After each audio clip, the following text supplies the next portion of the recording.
For those of you who don't know, the era of the 1980s wasn't the best time for a kid to grow up in America. Back then, there was the so-called satanic panic going on. Kids were going missing left and right, and everyone was convinced that the cults were to blame. This blame it on the Satanists attitude was especially apparent where I grew up in South Carolina. Around there, blaming non-Christians for problems was as much part of the culture as guns, sweet tea, and going to church on Sundays. I grew up in a small town in the Sunshine State, but the state soon proved to grow cloudier and cloudier around me as time went on. Things began to go downhill for me when I was 12 years old. I grew up in a little one-story house with my parents and my 8-year-old brother, Danny.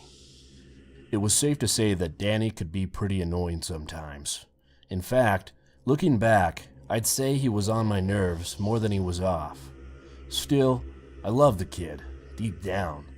Once in a while, he and I got along, and the moments that we did see eye to eye, well, they were truly memorable. Our times together ceased on April 13th, 1984. That day seemed like a dream to me now, a distant memory. Danny and I had just gone home from school. Our father was still at work, and my mother was gone too, leaving a note on the fridge for us. Went to Jen's. Please run to the supermarket and pick up some eggs so I can make your cake. The following day was my birthday. I'd almost forgotten. Well, I told Danny to stay put while I ran to the store.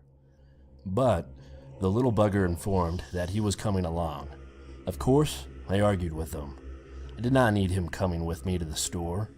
He had been annoying me the entire walk home from school. As I argued with him, I knew in the back of my mind that I would take him. I mean, come on. The kid was 8 years old. I couldn't leave him home alone. My parents would kill me for that. I finally gave in, told him to shut his mouth and keep it shut, and set out the door with him. Of course, the little annoyance bugged me the entire way. By the time I got to the supermarket, I was about ready to clobber him. All I did, however, was pull him to the side and scold him for about a minute.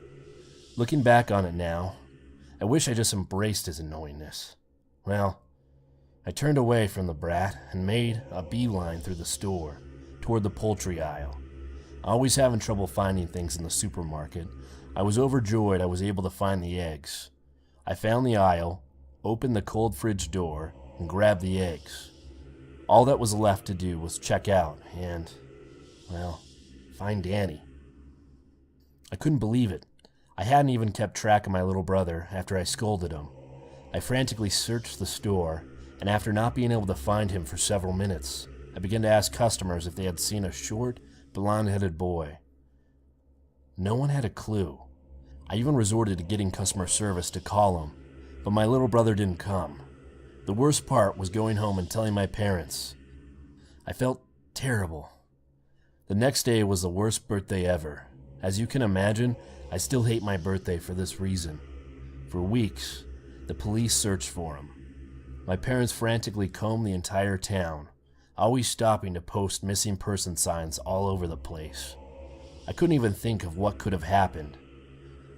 I was scolded by my parents every night for it. My dad quickly slipped into a depression, taking to alcohol as a means of escape. After a month, the search was called off. No one had any idea where Danny was. He had disappeared without a trace. A couple of weeks after the search was called off, the police called my parents, showing them a photograph they had found in the parking lot of the abandoned store. The case remains open to this day. Hey, Mr. Evil Deeds here. If you liked what you heard, please subscribe, share, and like. I appreciate you guys. Thank you.